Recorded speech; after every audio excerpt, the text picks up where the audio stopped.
The UN Security Council fails to condemn airstrikes by the U.S., Britain, and France on Syria. 8 countries voted against Russia's draft in an urgent session that saw Washington and Moscow trading accusations. On the 14th of April, the United States, supported by its ally, launched an airstrike against military and civilian targets of the Syrian Arab Republic. Without a mandate from the United Nations Security Council, and in violations of UN Charter and norms and principles of international law, an aggression against a sovereign state was carried out, which is on the front line in the fight against terrorism. We've spent a week talking about the unique horror of chemical weapons. The time for talk ended last night. We're here today because 3 permanent members of the United Nations Security Council acted. The United Kingdom, France, and the United States acted, not as revenge, not as punishment, not as a symbolic show of force. We acted to deter the future use of chemical weapons by holding the Syrian regime responsible for its atrocities against humanity. We can all see that a Russian disinformation campaign is in full force this morning. But Russia's desperate attempts at deflection cannot change the facts. A large body of information Russian envoy to the UN condemned the U.S.-led attack as a blatant disregard for international law. He further stressed there is no proof of chemical attack in Syria, adding that Duma was used as a pretext for the military action. He argued that the U.S. is making the catastrophic humanitarian situation in Syria even worse. In response, the U.S. ambassador to the UN defended the attack on Syria as justified, legitimate, and proportionate.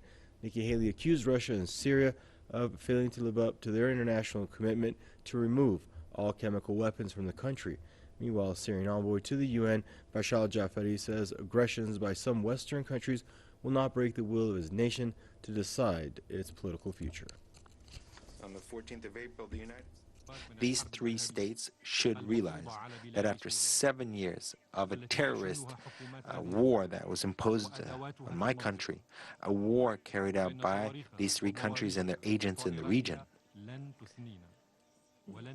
their missiles, their planes, their bombs will not weaken our determination to defeat and destroy your terrorists. This will not prevent the Syrian people to decide on their own political future without foreign intervention. And I will repeat this for 1,000th time. Your efforts, the Syrian people will not allow any foreign... He slammed strikes, saying they had no UN mandate and were launched based on claims fabricated by anti-Damascus armed groups in eastern Ghouta.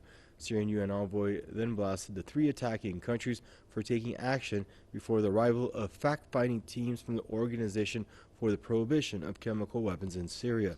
He said the trio didn't even share their so-called evidence with the organization's experts. Jafari stressed that the strikes were not a mere attack on Syria, but against the UN Security Council, from whom no consent was sought. Now joining us out of Bristol is Mr. Tony Gosling, investigative journalist, for more on the story. That is, hello Tony, thanks for joining us. We heard Bashar al-Jafari saying that, why did this attack take place before the arrival of the OPCW experts in Duma?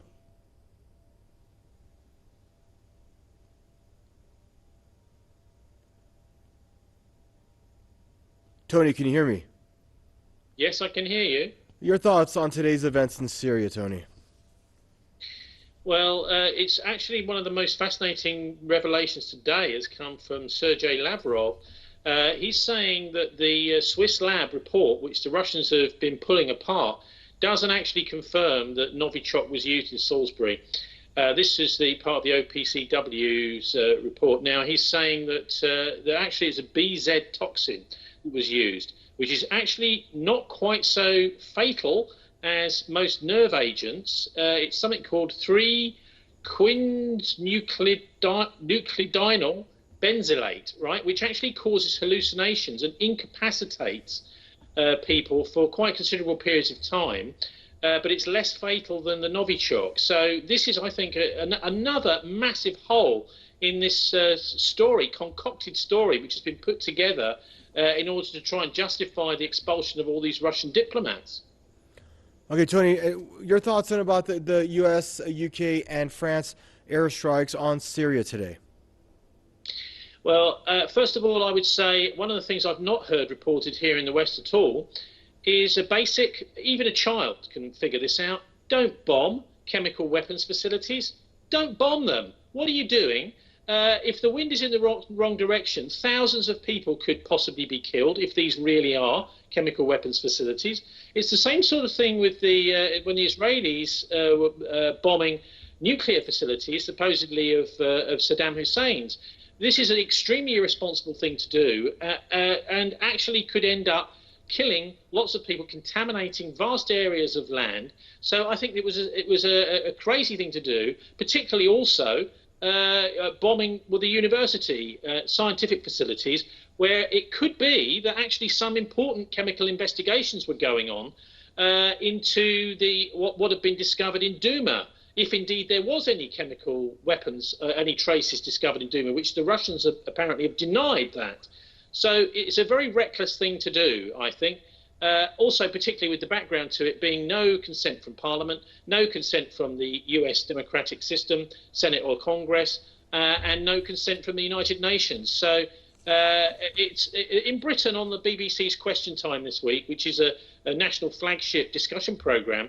On Thursday evening, we had a young man from Liverpool who said what millions of people across this country are thinking and saying, of course, in the pubs this evening here, which is, well, you're not going to catch us out twice. We've already had a whole load of murder and death caused from weapons of mass destruction in Iraq by Tony Blair and his friends, and signing it all off as legal at the time. You're not going to catch us out like this again. And most of the British people don't support it, as all the opinion polls have shown. This is not being supported by the British people. Bear in mind that Theresa May, the government here, doesn't have a majority. They're a very fragile majority, so she doesn't have a mandate. Neither does she have a mandate from her party, because Theresa May was never elected to be the leader of the Conservative Party. She just managed to get in on a pass, and the 100,000 or so Conservative members in Britain never got a chance to elect her. So she's got no mandate to do this whatsoever, and it's totally irresponsible. The case for it has fallen to pieces. There is no real, I don't think, any real strong evidence that the Russians were in any way involved in anything in Salisbury, and so that, of course, has been used as a way to sort of boost the chemical weapons attack as being more important, because obviously the Russians are involved in that too. Look, very important aspects to the Duma attack last weekend. One is that it was warned of by the Russian general Valery Gerasimov back in March, said that they're going to try and do something like this possibly in East Damascus. And we've also seen that there was a Jaish al-Islam group that were in that area, who many people now believe were behind this attack, had a load of hostages. And looks like those hostages were the ones filmed. Some people who had died already in the fighting, those hostages were effectively being used as human shields.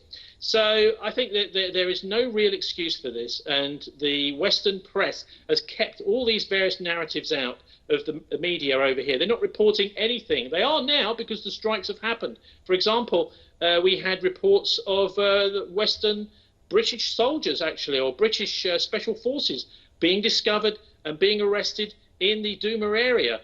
This has been reported in many other parts of the world, but not here in Britain until after the strikes.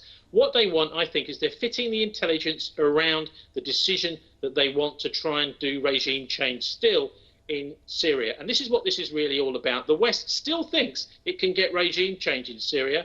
It's sadly mistaken.